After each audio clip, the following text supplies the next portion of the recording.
Hey, what's up guys, it's Rich from 04 Mach 1 Speed, and this is just a quick review of the Klarus ST20. So I bought this flashlight from Goinggear, got a pretty good deal on it because it was on sale, I bought it back in November of 2011, so it's been a little while since I've had this flashlight, and the reason why it took me so long to make a review is because actually the first ST20 I bought failed on me. The switch actually quit working, so I had to send it in, shipped it back to Goinggear, and they sent me another one within about 3 days. So I wanted to wait a little while to make sure this wasn't gonna, fail on me too. But I figured out it was the switch on the first ST20 because when I took my car keys and connected the circuit, the flashlight worked just fine. So it was the switch that actually failed. So the first flashlight I ever had that failed on me was a Klarus, unfortunately.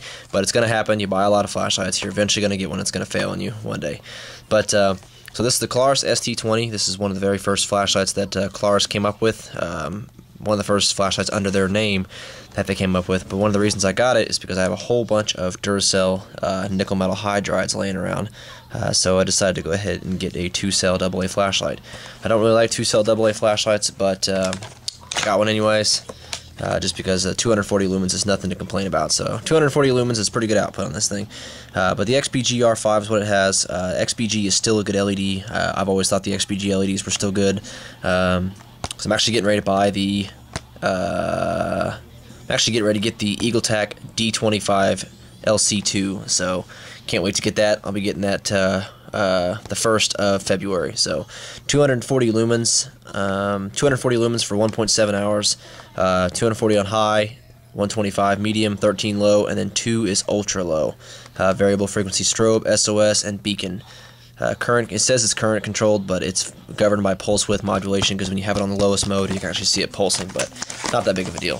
So, by the way, I was going to mention this to you guys. I know that Klarus and JetBeam are not owned by the same company. As far as I know, JetBeam and Klarus are two different companies. I don't think any of them have a relationship, but take a look at the JetBeam PA10 head and take a look at the ST20 head.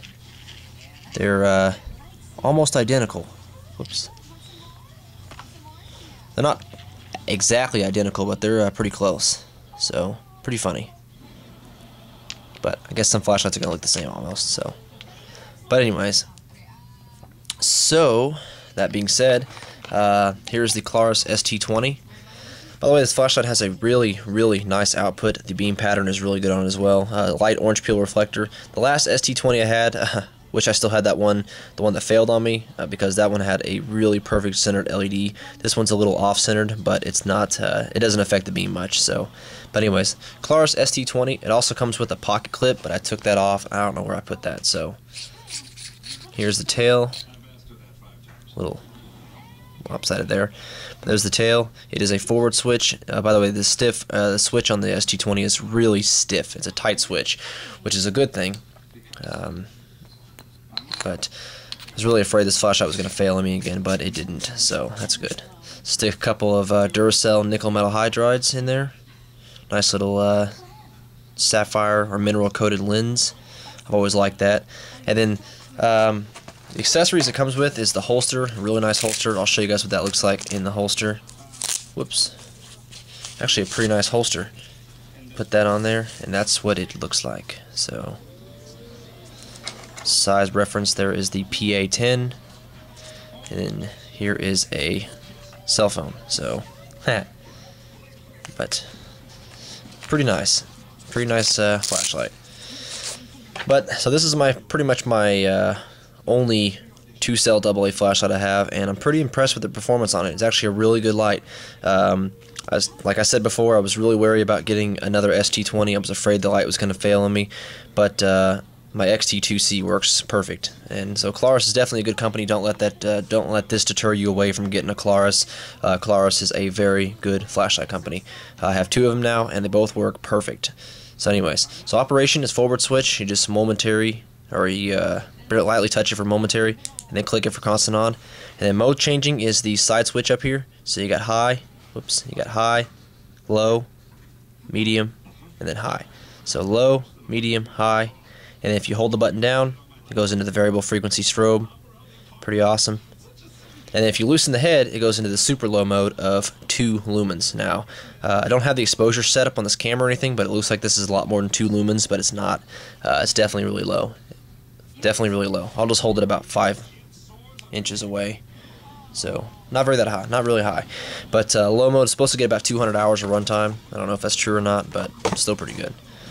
But anyways, so if you loosen the head, it goes into super low mode, hit the button again, there's SOS, hit it again, and that's beacon. And it flashes once every 15 seconds. So tighten it.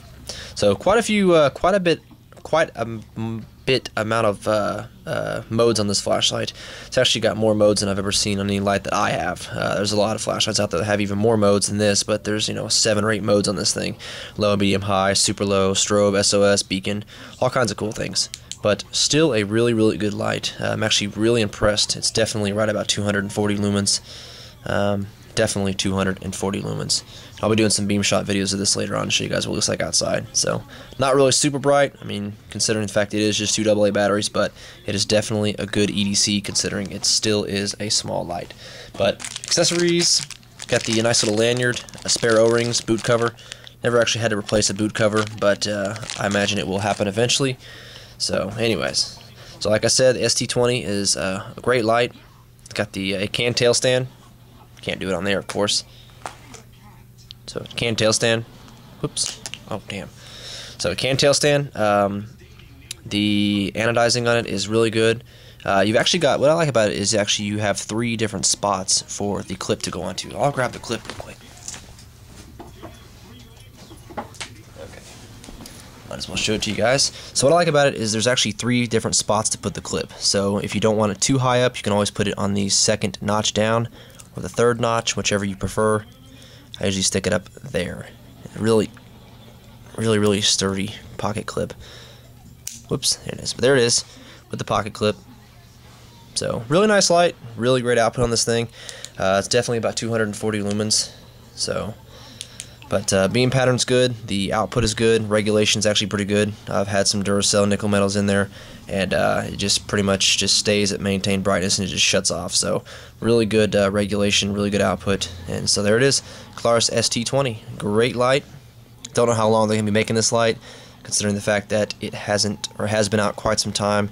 Usually flashlights, if they're not Maglite or any other light, usually a lot of the higher end, Jet Beam, Olight, Phoenix, Klarus, Sunway, Nightcore, Through Night, all those companies, they usually don't keep flashlights for more than a couple years. So would not be looking forward to this flashlight being out much longer. So, but got a pretty good deal on it. Great light, 240 lumens.